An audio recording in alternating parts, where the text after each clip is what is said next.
idea. Let's approach him slowly without alarming him.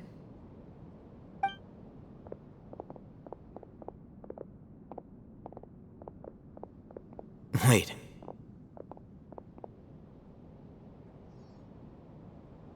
You're...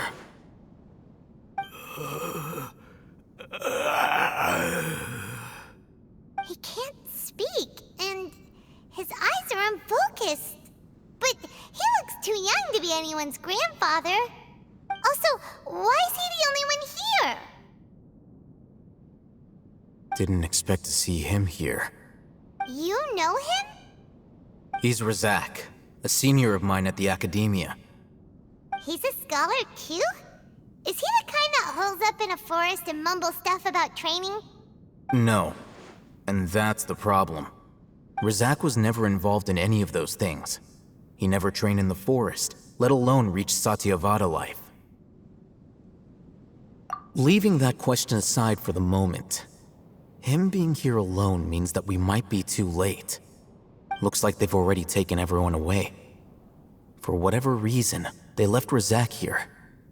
Perhaps they simply didn't have time to come back for him. There are drag marks on the ground. They're clearer by the doorway. Someone was forcefully drawing a cart that was loaded with something heavy. Loaded with people? That is one possibility. It looks like they were in a hurry, as if they were afraid of being caught. In their haste, they failed to notice Razak hiding in a corner. The symptoms are identical. Looks like we found living proof. Huh? Why do you say that? Allow me to jog your memory. Recall your time at Port Ormos. Don't you think his symptoms look familiar?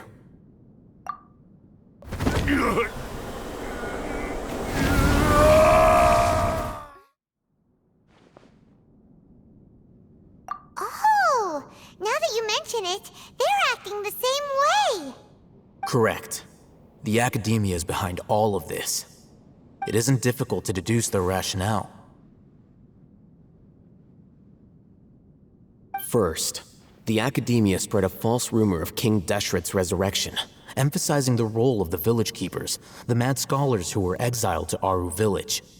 These rumors were all the persuasion that the radicals needed, and those based in Aru village leapt into action.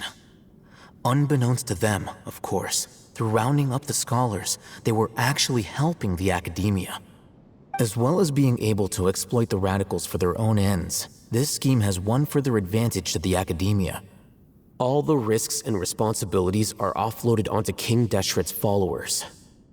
Life for the desert dwellers has been brutal ever since King Deshret's death all those years ago. Beneath the surface, feelings of desperation are widespread. Many would give everything they have for the prospect of something better. Anyone looking to exploit that for their own ends simply needs to make a few empty promises. Even if complications arise, people will see that those involved are all followers of King Deshret and look for no further explanation than differences of belief. A deep-seated mistrust of the desert and everyone in it by the rest of Sumeru will make sure of that. The notion of an Academia plot wouldn't even cross their minds. It may seem like a simple strategy, but it is able to work wonders under Sumeru's current circumstances. Oh, that makes a lot of sense. It's in line with the village chief's theory, too. But there's still one very important question. Wasn't it the Academia that brought the scholars to Aru village in the first place? Why does it want them back now? Throughout this process, one thing has changed. The scholars' identity. First, they were scholars. Then, they became lunatics. After that, they were exiles. And finally, they become missing persons. An exile is still patently a living, breathing human being. But when someone becomes a missing person, that is brought into question. If you can't find someone, you have no way of knowing what exactly happened to them. That makes missing people an ideal resource. Resource? For what exactly? One possibility is that the information in their brains could be extracted into knowledge capsules. Extracted? You mean canned knowledge comes from people's brains? With the technology of the Sumeru Academia, it's entirely possible. Perhaps the process caused them great suffering, which is why they cry out in the dead of night when no one is watching them. So, the human brain... Nope, nah, Paimon doesn't want to think about this. I'm the Academia scribe, after all. I'm familiar with their projects. Anyway, judging by Razak's state, the contents of a divine knowledge capsule were extracted from his mind, but something went wrong in the process. Or perhaps his curiosity got the better of him, and he used such a capsule for himself. Paimon's a little confused. Can they just use anyone's brain?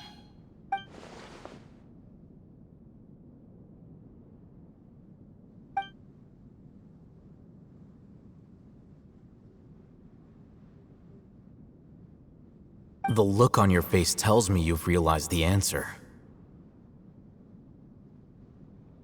That's right. To some scholars, gaining knowledge about the gods is their entire life's pursuit. Extracting canned knowledge is just one of the extreme measures they turn to. However, I can't help but wonder, what do they seek to gain from divine knowledge? The Academia is going out of their way to look for forbidden knowledge, but what is their ultimate goal? I've spent quite some time trying to analyze the contents of the divine knowledge capsule, but to no avail. It seems like my way of thinking is too different from theirs. You mean you're not even slightly interested in getting your hands on this forbidden stuff? All scholars seek to expand the horizons of knowledge, but I'm not particularly interested in gods, so I don't share their degree of zealotry. Extracting information from people as if they were lifeless objects? If this is the direction of academic progress, then the Academia may as well shut its doors. Sounds like you're really against all this. Of course. The Academia's actions run contrary to their rules. Whether it be academics or knowledge, everything has its boundaries. If those lines are crossed, the rules and order that govern everything in the world will be destroyed. This matter needs to be corrected, just like fixing a typo in a book. Wait, didn't you step in to help because you felt sympathy for those poor people? Not to be callous, but no. My criteria are a little more restrictive than that. There is no shortage of suffering in Sumeru, and the same can be said for the rest of Teyvat as well. What do you plan to do about that?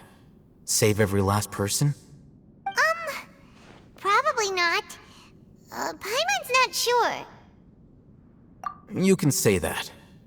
Simply put, I don't blindly place my faith into strength or heroism. I do what I want. The divine knowledge capsule is something I want to investigate in full. That doesn't mean I'm willing to take action for the sake of a few strangers.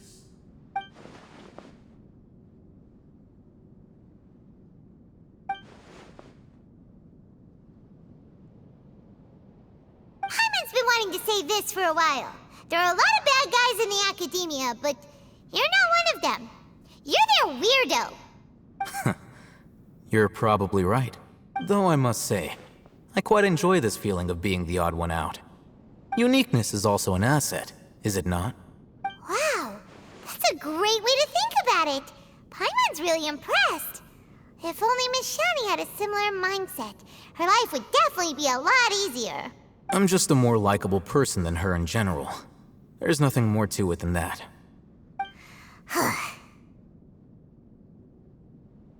He won't last long if we leave him here. Let's take him with us. We'll work out our next step after we return to Aru Village.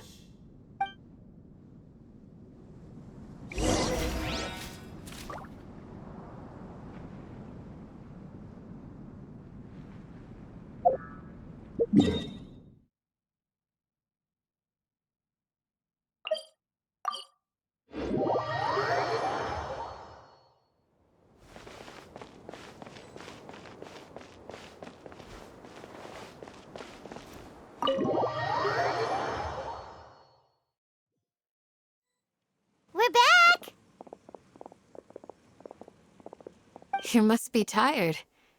You should rest and take some water. What's the situation? Who's this? Unfortunately, somebody who's too young to take on the role of Isak's grandfather. Nevertheless, he's one of the people we're trying to find.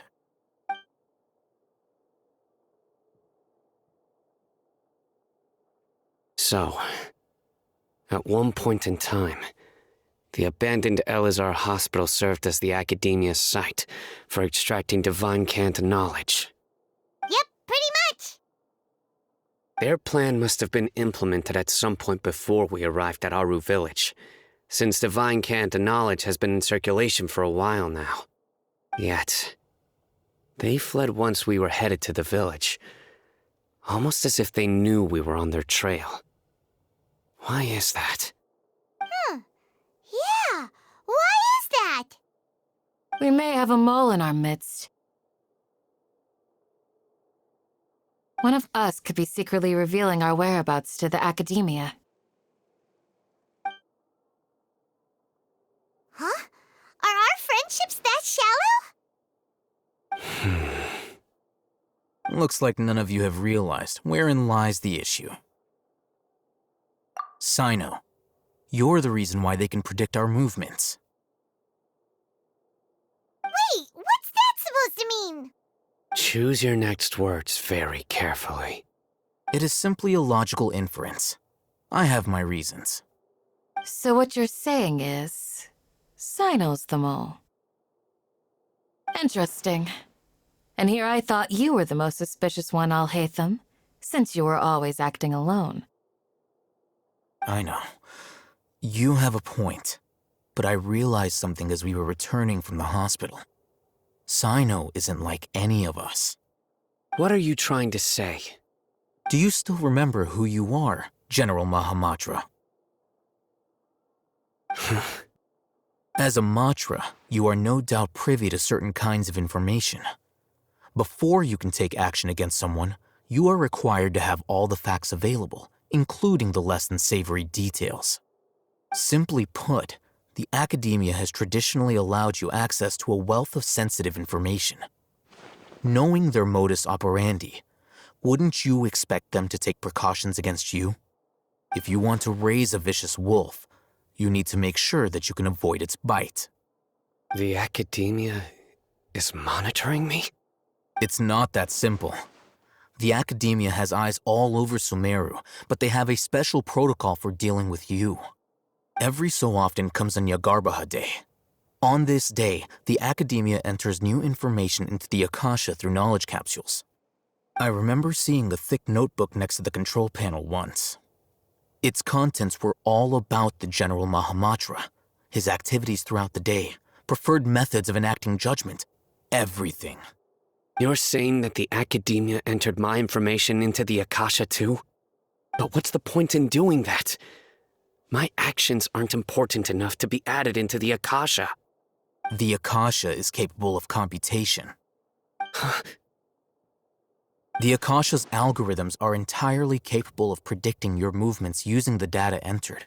When you would depart, the route you would follow, your destination. It knew all of this. It predicted my every move. The Academia has been watching you longer than you think. However, the fact that you resigned is proof that their suspicions were well-founded. So that's how it is. Sino adheres to his principles so strongly that he's actually a thorn in their side. Tenacity of will and steadfast faith are worthless to the Academia. They need scholars who are easily pliable and mindlessly go after anything they can profit from. Sino, don't take it to heart. This just proves how much of a trustworthy ally you are. They escaped because of me. Don't blame yourself. It's not like any of us would have known. I have an idea. If they predicted my movements, then I might be able to guess where they went. Whoa, you bounced back fast. There is always an opportunity for safety after danger passes. Oh, so academia is trying to avoid Sino, then the safest place would be... Yep, that's right! They'll want to proceed in the direction opposite of where I'm going.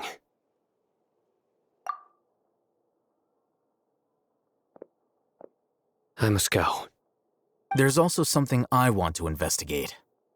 Let's go, guys! After 'em!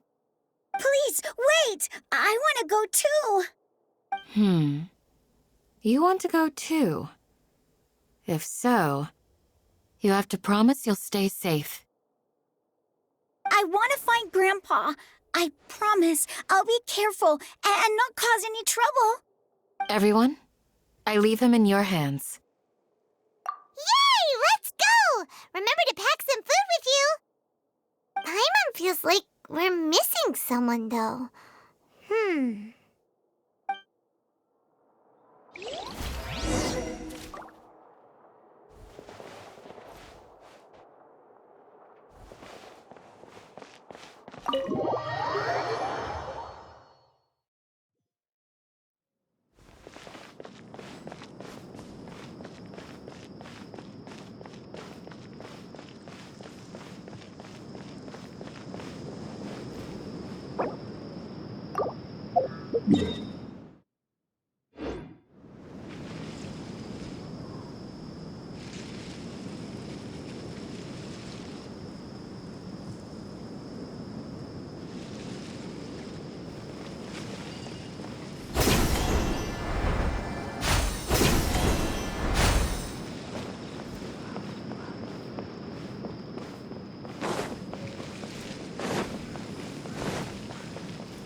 So, where do we go from here?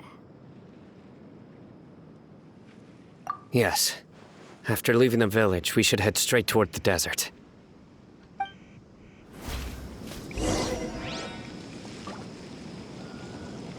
I know the desert like the back of my hand. Is that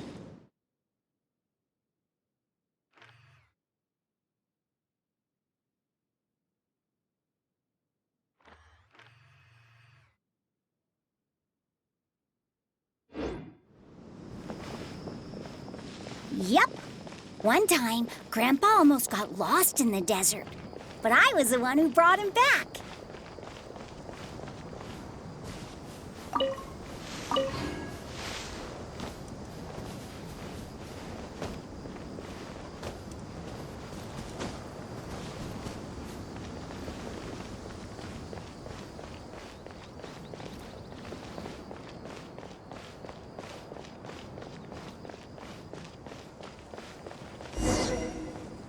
There's something here. What's this? It's buried in the sand. Looks like we'll need to roll up our sleeves and do some work. And Paimon thought running around everywhere was already enough work. Okay. So, we have to dig it out? Whatever's down there, looks like it's buried really deep.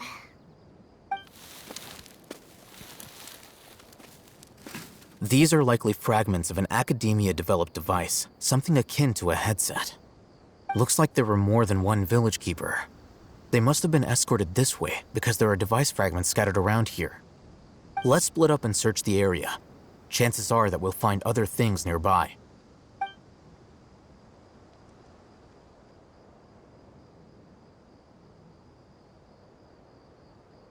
Is this what we're searching for?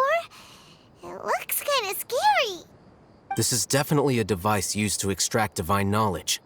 How did it end up buried in the sand? That can't have been part of the plan. They must have been attacked along the way. Wait, what? Grandpa, I hope you're okay. Don't worry, your grandpa's gonna be fine. Razak didn't display any signs of starvation or dehydration, which means that they left fairly recently. We should be able to catch up. One more thing. Given that the device had been entirely covered by sand, I believe the attack must have happened prior to the sandstorm. Let's keep going. They can't have gone far.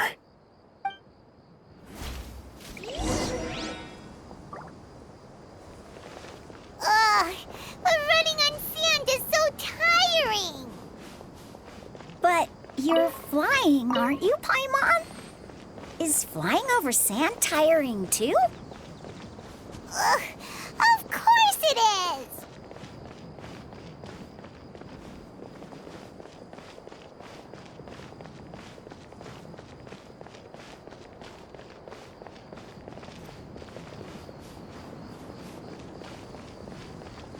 Voices, over there.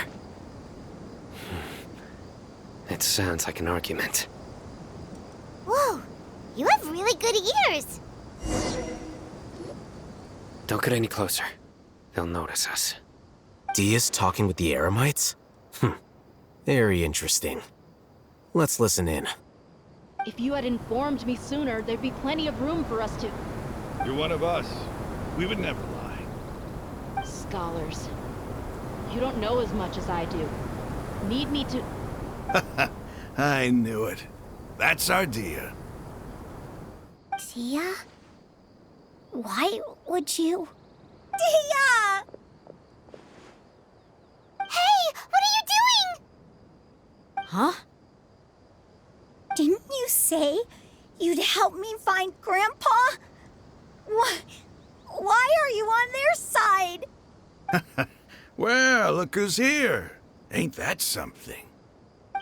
This complicates things.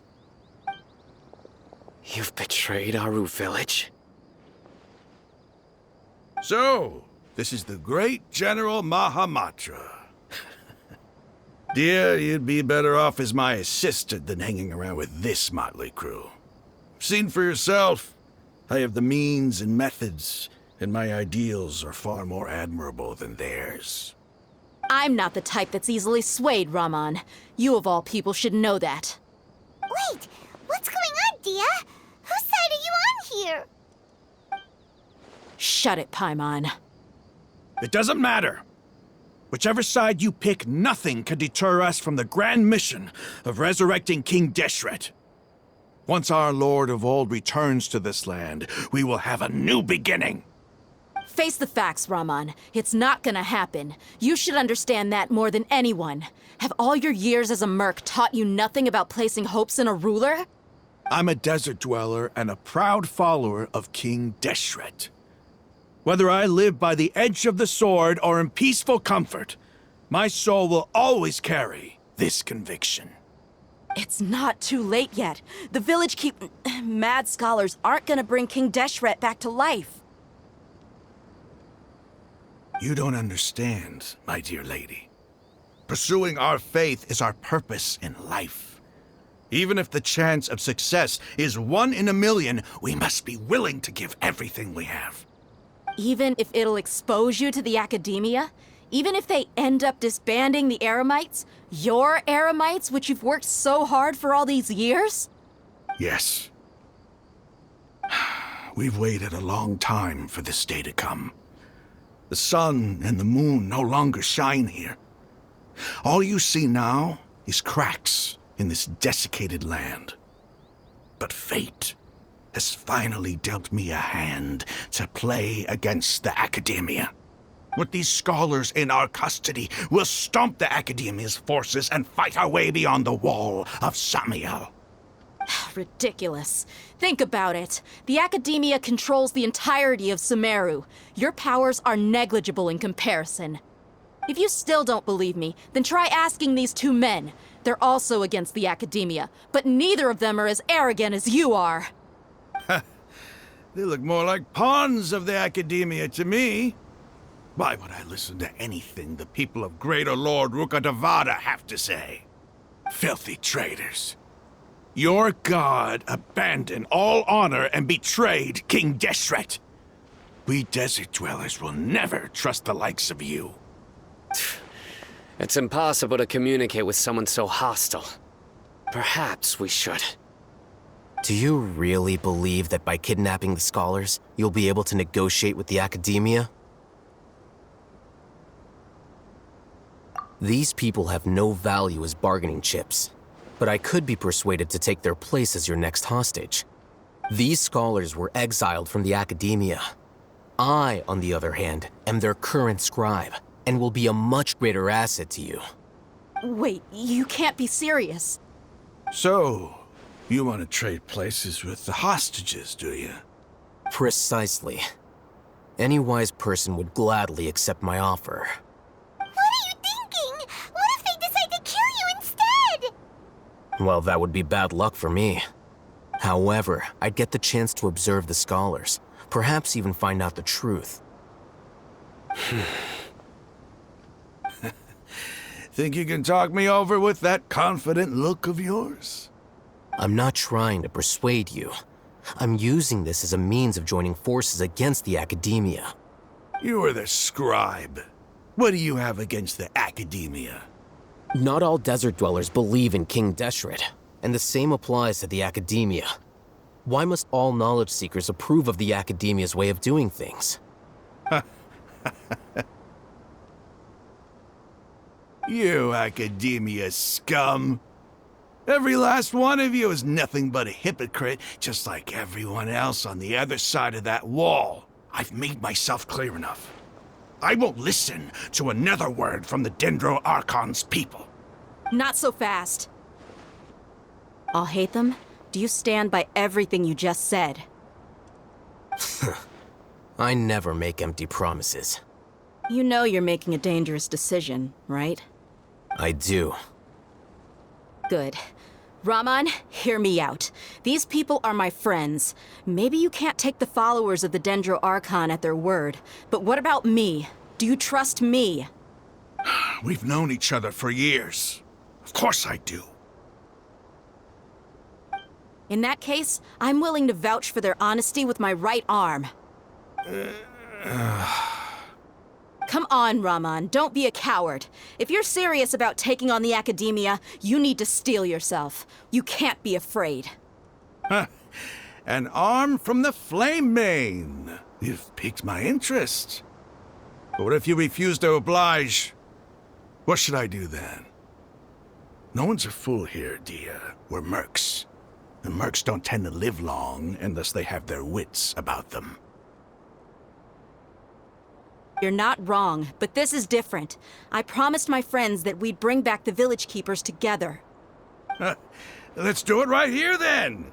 Give me your right arm as proof of your resolve. Don't listen to him! He's not even trying to negotiate! He just wants to make things more difficult! That's fine. Are you crazy? We came here to save lives. One arm for that many people is still a pretty good deal, if you ask me.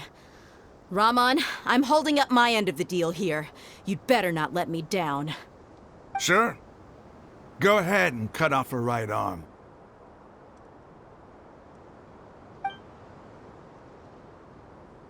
No!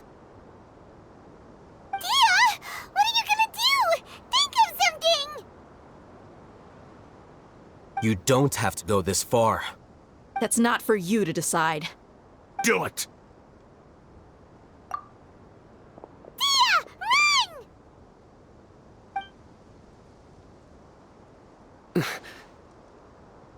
Run!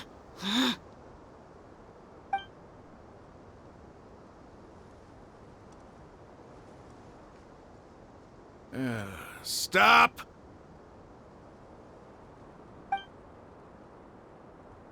What's wrong? Can't do it? Flame Mane, you and I are both desert folk. Cutting off your arm is no different than cutting off my own fingers. Where's the sense in cutting my own kin to pieces? You've shown me that you're serious. Go on now, take your friends and leave. Meet me in the desert at noon tomorrow.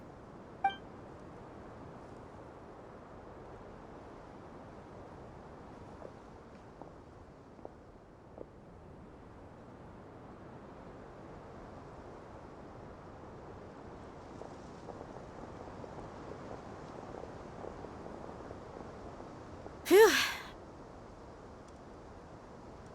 I was really counting on him not going through with it. Dia!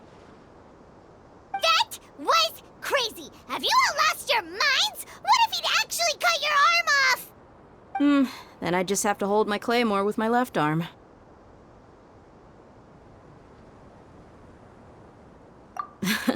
Okay, I'm sorry. But sometimes when you're out on a limb, you gotta double down to seal the deal, you know? Don't ever make a promise like that again. I can deal with the likes of them. If it came down to it, you would not lose to them either. I don't doubt it, Sino. But this is about more than me and them. There's a lot more where they came from. Even if we got rid of one bunch of radicals, there are others out there. Wiping them out would do more harm than good. As you wish. I'm sorry, Dia. I should have stayed put and listened. I should have trusted you. It's okay. I promised you I'd help find your grandpa, so I'll do whatever it takes. Whatever it takes? You just might be scholar material. Huh? Are you serious? The Eremites once said that I was a lunatic. Perhaps a little madness is essential to be successful in research. Why does it feel like he's using his praise for me as an excuse to brag about himself? Okay, let's get moving. We should head back to the village and rest up. Today was just a trial run. Noon tomorrow is gonna be the hard part.